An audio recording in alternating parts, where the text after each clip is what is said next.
தமிழ்நாடு கிராம உதவியாளர்கள் சங்கங்கள் கூட்டமைப்பு சார்பாக கிட்டத்தட்ட ஒரு ஒற்றை கோரிக்கையை முன்வைத்து இன்றோடு 15வது நாளாக தமிழ்நாடு முழுக்க உள்ள அனைத்து கிராம உதவியாளர்களும் தொடர் காத்திருப்பு போராட்டத்தில் ஈடுபட்டுக் கொண்டிருக்கின்றனர். வருவாய்த்துறைக்கு முதுகெலும்பாக பணியாற்றிக் கொண்டிருப்பவர்கள் கிராம உதவியாளர்கள். இந்த கிராம உதவியாளர்களுடைய அடிப்படை பேசிக் ஒரு கோரிக்கை தான் டி கிரேடு நிலையிலான ஒரு ஊதியத்தை வழங்குவது என்பதுதான். மொத்தம் ஒரு 5 அம்ச கோரிக்கைகள் இருக்கு. ஆனா இதில் முதல் நிலைப்படுத்தி நாங்கள் கேட்பது ஒற்றை கோரிக்கையான டி கிரேடு நிலையான ஒரு கோரிக்கை மட்டும்தான். இந்த ஒரு கோரிக்கைக்காக கடந்த 15 நாட்களாக குடும்பம் எல்லாவற்றையும் விட்டுட்டு சொந்த ஊரை விட்டுட்டு இந்த மாநில தலைநகரமான சென்னை ஈழகம் வளாகத்துல அனைத்து மாவட்டங்களில் இருக்கிற கிராம உதவியாளர்கள் தங்களுடைய பணிகளை புறக்கணித்து இந்த போராட்டத்தில் ஈடுபட்டு கொண்டிருக்கிறார்.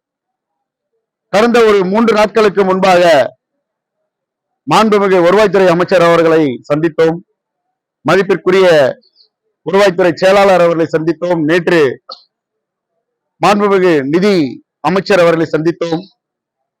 ஏனைய மக்கள் பிரதிநிதி அவர்களையும் சந்தித்து கிராம உதவியாளர்களுடைய முக்கியமான கோரிக்கையை பற்றி நாங்கள் பேசினோம்.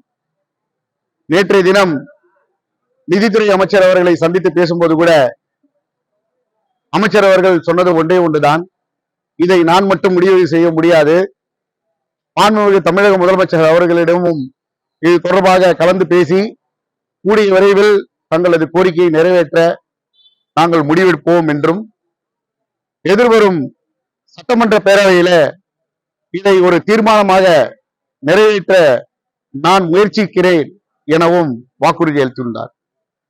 இதே போன்றுதான் மாண்புமிகு வருவாய்த்துறை அமைச்சர் அவர்களும் சந்தித்து பேசும்போது வருவாய்த்துறை செயலாளர் அவர்களிடம் பேசி, வருவாய்த்துறை செயலாளர் அவர்கள் உங்களுடைய முக்கியமான கோரிக்கைகள் இல்ல 2 கோரிக்கைகளை நான் கூடிய விரைவிலே நிறைவேற்றி தருவேன் என்று வாக்குறுதி கொடுத்துள்ளார். ஆக வருவாய்த்துறை செயலாளர் முதல் அமைச்சர் பெருமக்கள் மத்தியில் வரைக்கும் அனைவரும் தெரிவித்தது ஒன்றே ஒன்றுதான், நாங்கள் செய்கிறோம், செய்வோம், இப்படியேதான் சொல்லுகிறார்களே தவிர இன்றும் அதற்கு உண்டான ஒரு ஆணையோ உத்தரவோ எதுவும் பிறப்பிக்கவில்லை.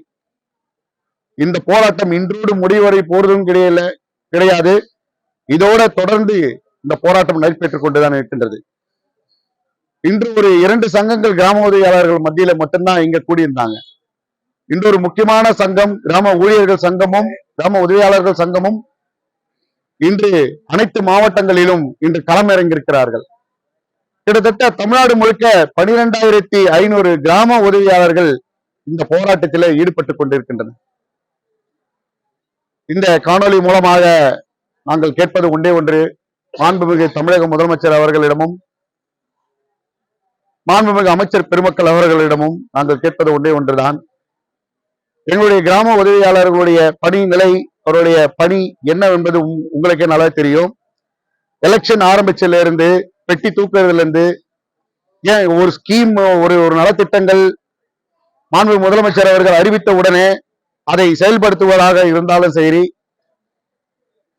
எஸ்ஐஆர் பணி ஆரம்பித்தது முதல் முடியும் வரை சரி, பேசிக் ஒர்க் எல்லாமே கிராம உதவியாளர்கள் தான் கிராமங்களில பணியாற்றிக் கொண்டிருக்கின்றன.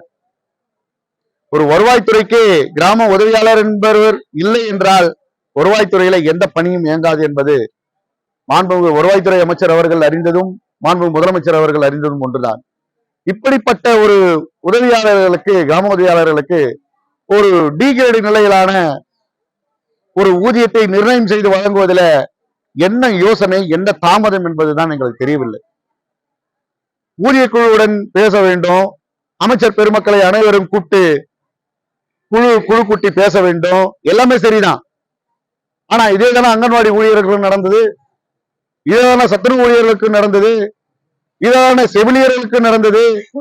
அவர்களுக்கெல்லாம் கிரேடு 1 நிலையிலான ஊதியத்தை இந்த அரசு நிர்ணயம் செய்து வழங்கவில்லையா? ஏன் கிராம உதவியாளர்களுக்கு மட்டும் இந்த பாகுபாடு? எல்லா பணிகளையும் அடிமட்டத்திலே இருந்து செய்யக்கூடிய வருவாய்த்துறையில இருக்கிற முதுகெலும்பாக விளங்கக்கூடிய கிராம உதவியாளர்களுக்கு ஏன் இந்த தயக்கம் நீங்கள் செய்ய வேண்டியது? எனவே மாண்புமிகு அமைச்சர் பெருமக்களுக்கும் மாண்புமிகு தமிழக முதலமைச்சர் அவர்களுக்கும் எங்களது கனிவான வேண்டுகோள், எதிர்வரும் தேர்தலை நாங்கள் சந்திக்க வேண்டும், அதற்குண்டான பணிகளை செய்ய வேண்டும் என்பதுதான் நாங்கள் நினைத்துக் கொண்டிருக்கின்றோம். ஆனால் தேர்தலை புறக்கணித்து இந்த போராட்டத்தை தொடர வேண்டிய கட்டாயத்திற்கு எங்களை கொண்டு செல்ல வேண்டாம் என்பது எங்களுடைய தாழ்மையான வேண்டுகோள்.